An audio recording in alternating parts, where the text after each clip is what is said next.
तळ कोकणातील आंबा बागायतदार आंब्याचं पीक कमी आल्याने चिंतेत आहेत। वातावरणात झालेल्या बदलामुळे थ्रिप्स रोगाचा प्रादुर्भाव वाढलाय।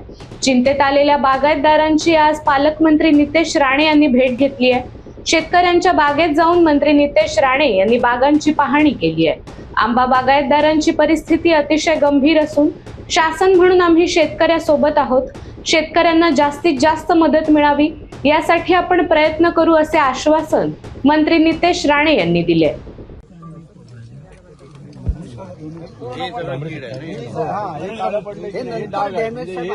मार्केटला दिला की नाही तर तो रेग्युलर म्हणून त्याला मिळणार नाही, डागी म्हणून त्याला पेटीला ते 400-500 रुपये बंद याला देतात। हा जो आहे पालेमो याला दरवर्षी चांगली सेटिंग असते, असं झालंय। आणि हा नंतर जो आलेला ही डॅमेज होऊन जो नंतर आलेला मोहर त्याची अशी परिस्थिती आणि त्याच्यावर हे बघा हे असे जीवाणू आहेत अजूनही, म्हणजे स्प्रे घेतला तरी ही अशी परिस्थिती आहे।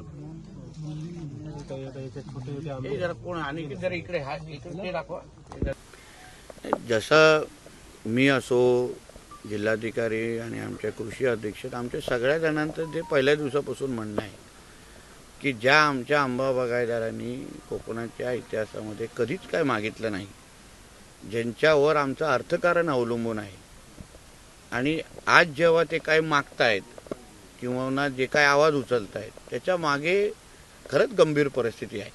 आता आम्ही सगळे कणकवलीतून जेव्हा इथपर्यंत येत होतो त्यामध्ये प्रचंड धुकं होतं।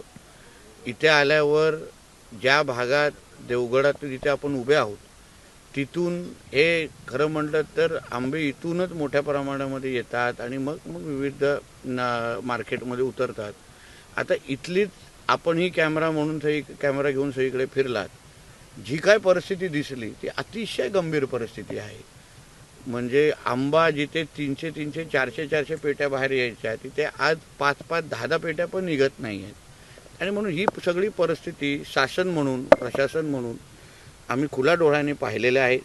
आमच्या आंबा बागायतदारांच्या ज्या व्यथा आहेत, जे कधीच कोणाकडे हात पसरत नाहीत, कधीच काय मागत नाहीत, ते आज व्यथित आहेत।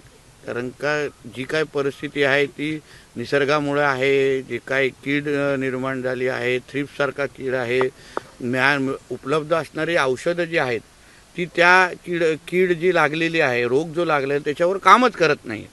आणि म्हणून ह्या सगळ्या परिस्थितीवर सरकार म्हणून आम्ही त्यांच्याबरोबर उभं राहणं हे आमचं कर्तव्य आहे। आणि त्याचसाठी आज आम्ही आमदार, मंत्री, प्रशासन म्हणून आम्ही का मंत्रालयामध्ये बसतो, का विधिमंडळात बसतो की ह्या आमच्या लोकांना आम्ही आधार दिला पाहिजे, संकटामध्ये त्यांच्याबरोबर उभं राहिलं पाहिजे, ह्याचसाठी आम्ही त्यांचे सेवक म्हणून तिथे बसतो।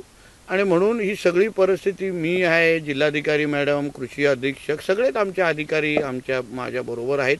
आणि आज ही परिस्थिती पाहिल्यानंतर शासनाशी, मुख्यमंत्री कार्यालयाशी योग्य पद्धतीने माहिती तिथे पोहोचवणं, जशी मागणी जास्तीत जास्त मदत जेणेकरून ह्या सीझनमध्ये जे काही नुकसान झालेलं आहे ते भरून कसं काढता येईल, ह्यांना शासन म्हणून ह्यांना आधार कसं देता येईल, त्या दृष्टिकोनातून आता आम्ही पावलं उचलणार आहोत। शासनाकडनं यापूर्वी देखील मदत मिळाली, मात्र ती तुटपुंजी आहे आणि आपल्याला मदत मिळते ती जी मदत पुरेशी नाही असं सांगत त्या दिवशी देवगडमध्ये सुद्धा एल्गार मेळावा झाला आणि त्याच निमित्तानं 12 तारीखला आता हे सगळे जे बागायतदार आहेत ते आंदोलन करणार आहेत। काय सांगा? एक लक्षात घ्या, अशी परिस्थिती तुम्ही माझ्यापेक्षा आजूबाजूच्या बागायतदारांना विचारा, एवढी गंभीर परिस्थिती अगोदर झालेली नव्हती।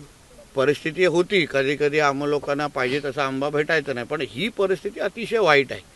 आणि म्हणून आता आदरणीय गोगटे साहेब पण इथे आहेत, सगळे प्रमुख आंबा बागायतदार आज इथे ह्या माझ्याबरोबर आहेत।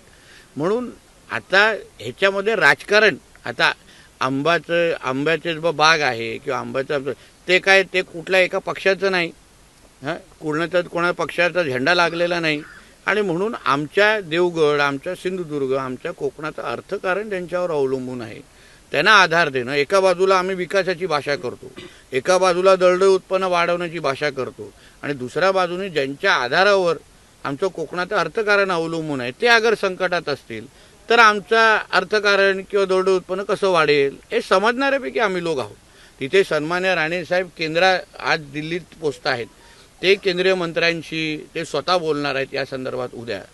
आम्ही उद्या अधिवेशनात मंत्रालयात गेल्यानंतर आम्ही स्वतः मुख्यमंत्री साहेबांशी असो किंवा कॅबिनेटमध्ये परत एकदा त्या गोष्टी घेऊन एकंदरीत ह्या परिस्थितीवर मात आपल्यातला, जसं मी काल पत्रकार परिषदेत बोललो, एकच सिंधुदुर्ग म्हणून आपल्याला करायला लागेल. हा कुठल्या एका पक्षाचा विषय मिळकुलत नाही, होणारच पण नाही. ज्यांना आंदोलन करायच्या लोकशाहीमध्ये त्यांना स्वातंत्र्य आहे, पण ह्या आंदोलनाची ही परिस्थिती नाही.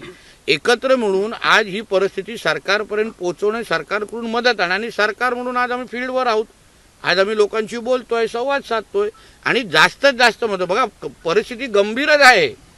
कमी तुटपुंजी मदत देण्याची ही परिस्थितीच नाही आणि स्वीकारणार पण नाही आणि आदरणीय मुख्यमंत्री त्या विचाराचे पण नाहीत.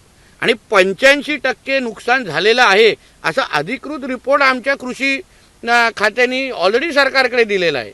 आणि म्हणून सरकार म्हणून आम्ही अलर्ट आहोत आणि मदत ही चांगलीच मिळणार. ह्यांना परत उभं करणं, आधार देणं हेच सरकार म्हणून आमचं काम आहे.